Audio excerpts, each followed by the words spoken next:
Apakah kamu atau orang terdekatmu pernah mengidap depresi? Tentu kita semua pernah mengalami perasaan sedih dan juga kesepian. Namun, jika perasaan itu berjalan dengan jangka waktu yang lama, disertai perasaan putus asa, tidak berdaya, dan merasa tidak berguna dalam jangka waktu yang lama, bisa jadi itu bukan sekedar kesedihan biasa. Bisa jadi kamu sudah mengalami depresi. Gejala depresi lebih terasa melelahkan dan bisa sampai menghambat aktivitas sehari-hari penderitanya.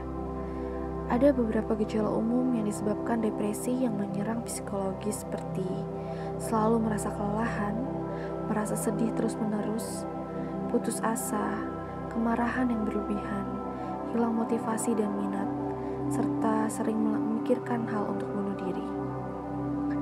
Depresi juga menimbulkan gejala fisik seperti perubahan nafsu makan, bisa lebih sedikit dan lebih jarang, atau lebih banyak dan lebih sering.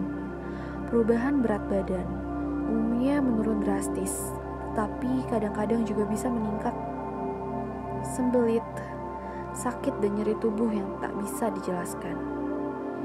Dan gejala sosial lainnya seperti tidak bisa bekerja atau beraktivitas seperti biasa, fokus mudah pecah atau teralihkan, menutup diri, menghindari bersosialisasi dengan teman dan keluarga, mengabaikan atau membenci hobi dan kegiatan yang sebelumnya sangat disukai, serta sulit berinteraksi di rumah dan lingkungan kerja, bahkan sangat rentan menghadapi masalah dengan orang sekitar. Barusan adalah gejala umum bagi pengidap depresi. Namun, bila di sekitar kita, seperti teman atau orang yang kita cintai menunjukkan gejala tersebut atau mengidap depresi, tindakan seperti apakah yang kalian lakukan? Depresi bukanlah penyakit atau suatu keadaan yang sepele.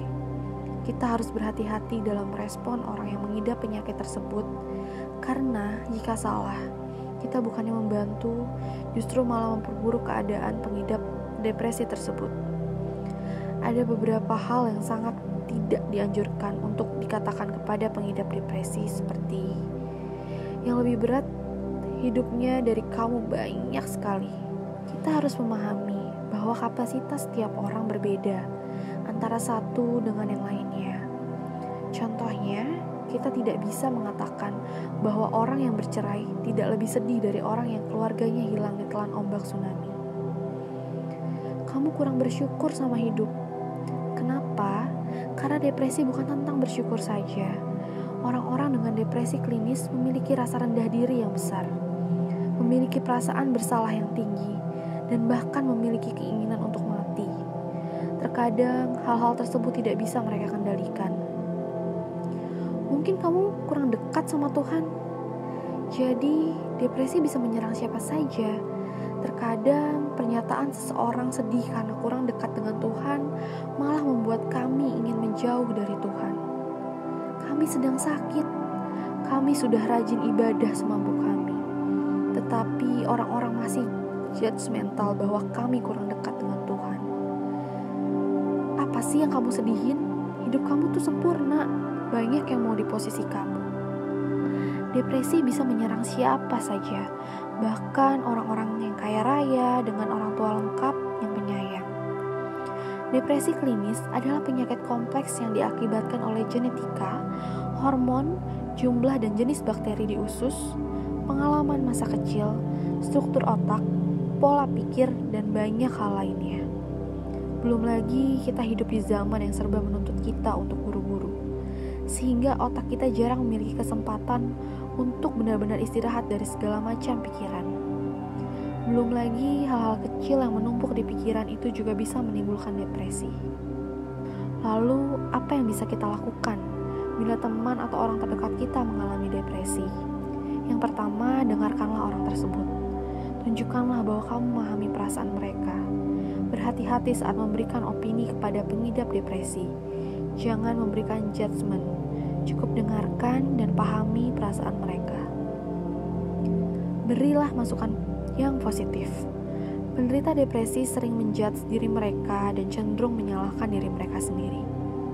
Ingatkan bahwa mereka juga memiliki hal-hal yang bersifat positif dan ingatkan bahwa mereka juga berarti bagi orang lain. Tawarkan bantuan Anda untuk mereka.